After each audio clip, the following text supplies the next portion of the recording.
दधानां कर पद्माभ्यां क्षमाला कमंडलु देवी प्रसीदतु मयि ब्रह्मचारिण्य नृत्यमा। बोलिए देवी ब्रह्मचारिणी की भक्तों, माँ दुर्गा नवशक्ति का दूजा पावन स्वरूप है देवी ब्रह्मचारिणी का। माँ दुर्गा का यह स्वरूप भक्ति और सिद्धि देने वाला है, अर्थात भक्तों और सिद्धों को अनंत फल प्रदान करने वाला है। नवरात्रि के दूजे दिवस माँ ब्रह्मचारिणी का पूजन मनन करने से मनुष्य को तप, त्याग, वैराग्य, सदाचार और मनुष्यों में संयम की वृद्धि होती है। तो एक बार दोनों हाथ उठाकर बोलिए, बोलिए मैया ब्रह्मचारिणी की।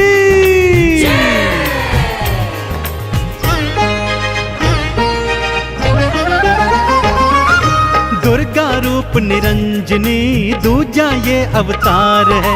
ब्रह्मचारिणी माँ को ध्यान लो सबका बेड़ा पार है। दुर्गा रूप निरंजनी दूजा ये अवतार है। ब्रह्मचारिणी माँ को ध्यान लो सबका बेड़ा पार है। ब्रह्मचारिणी नमो नमः, आदि भवानी नमो नमः, जन कल्याणी नमो नमः, माँ वरदानी नमो नमः। ब्रह्मचारिणी नमो नमः, आदि भवानी नमो नमः, जन कल्याणी नमो नमः, माँ वरदानी नमो नमः।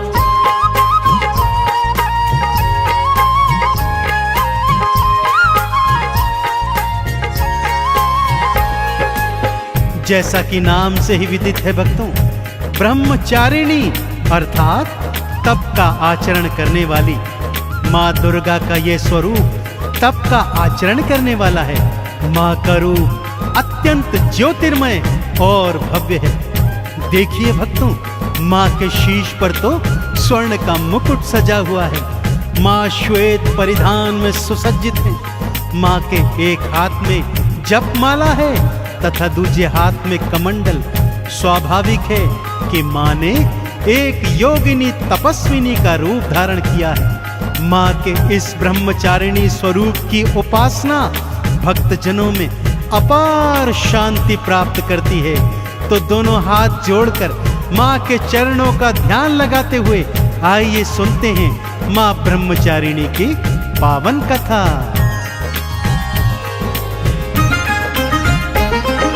ब्रह्मचारिणी मैया भक्तों श्वेत वस्त्र को धारे है। जपमाला लेकर के हाथ में शिव का नाम उचारे है।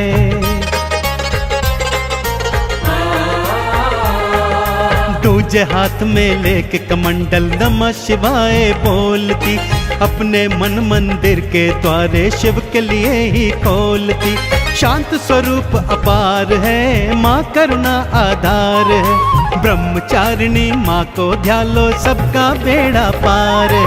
ब्रह्मचारिणी नमो नमः, आदि भवानी नमो नमः, जन कल्याणी नमो नमः, माँ वरदानी नमो नमः।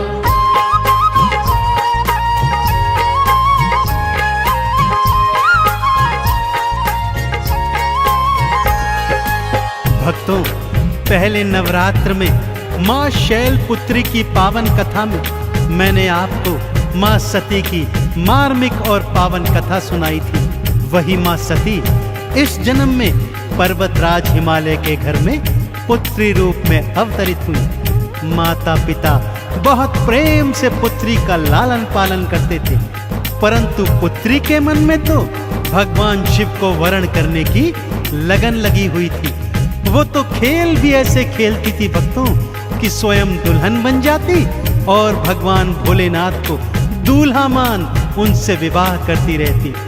पहले तो माँ बाप ने ये बालपन समझकर इसको हंसी में उड़ा दिया, परंतु उन्हें ज्ञात नहीं था भक्तों कि ये कोई बाल हंसी नहीं है, ये तो जन्म जन्म का नाता है। आगे क्या होता है आइए सुनाता हूँ।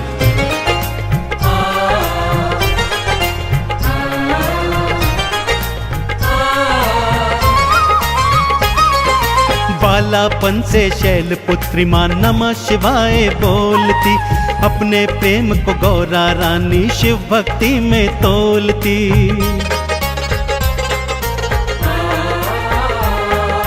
पहले तो मैया बाबा ने बात हंसी में उड़ाई है, पर गौरा की लगन देख के चिंता अब हो आई है। शिव इनके भगवान हैं, शिव ही इनका प्यार है, ब्रह्मचारिणी माँ को ध्यालो सबका बेड़ा पार है। ब्रह्मचारिणी नमो नमः, आदि भवानी नमो नमः, जन कल्याणी नमो नमः, माँ वरदानी नमो नमः।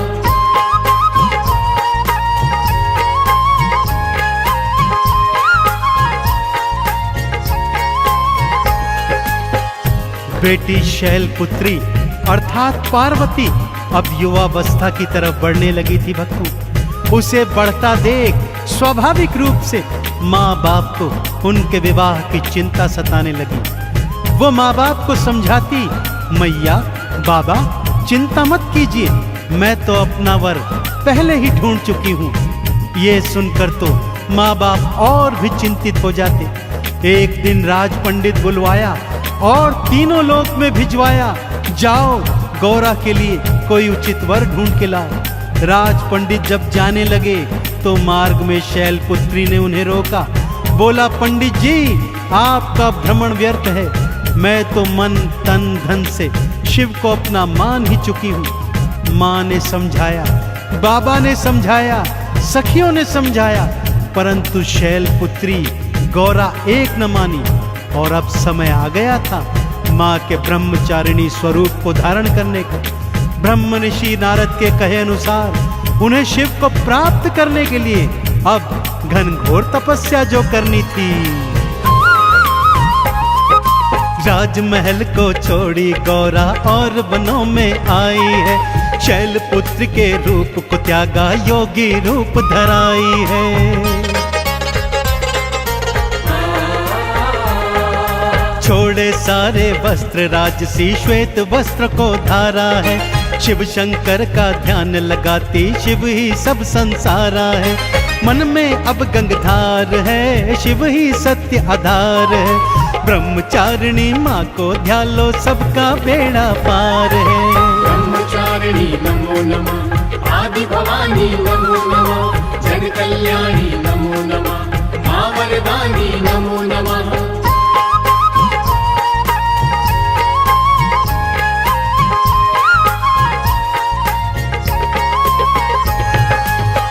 पूरे 1000 वर्षों तक माँ ओम नमः शिवाय मंत्र का जाप करती रही।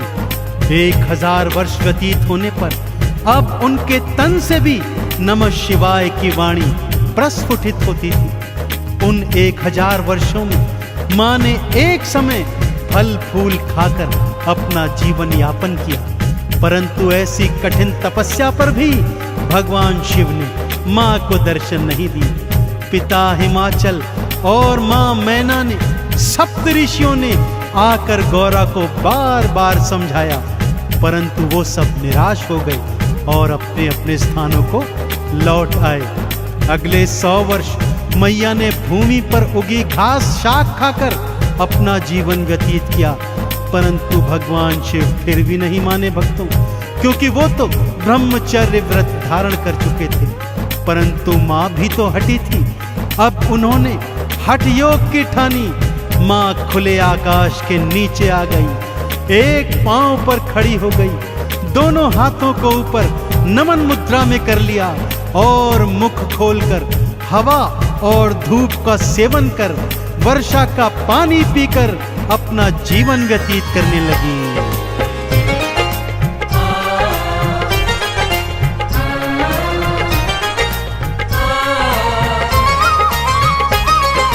हवा धूप खाती थी मैया, वर्षा पानी पीती थी, नमः शिवाय मंत्र रात दिन मैया रानी जपती थी।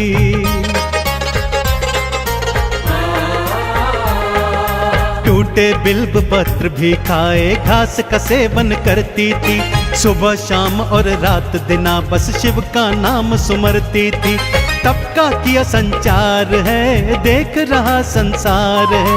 ब्रह्मचारिणी माँ को ध्यान लो, सबका बेड़ा पार है। ब्रह्मचारिणी नमो नमः, आदि भवानी नमो नमः, जन कल्याणी नमो नमः, माँ वरदानी नमो नमः।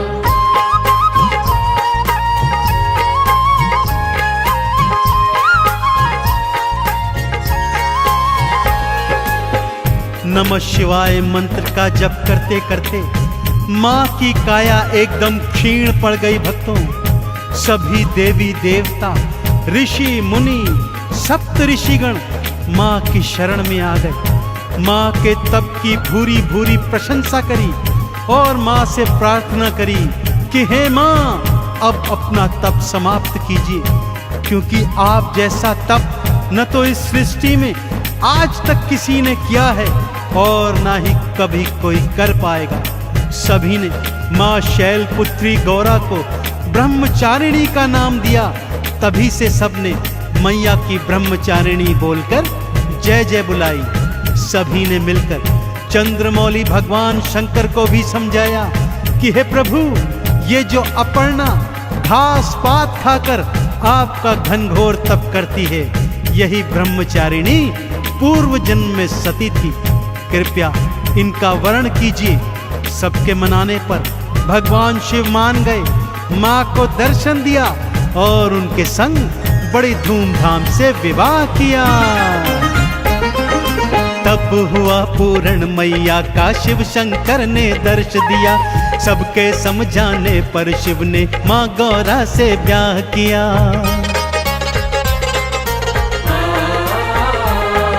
नंदी चढ़ के शिव के संग में माँ कैलाश पे आई है। चंदन तिलक लगा भक्तों ने जय जयकार बुलाई है। खुशियों की बहार है, सृष्टि में जयकार है। ब्रह्मचारिणी माँ को ध्यान लो, सबका बेड़ा पार है। ब्रह्मचारिणी नमो नमः, आदि भवानी नमो नमः, जन कल्याणी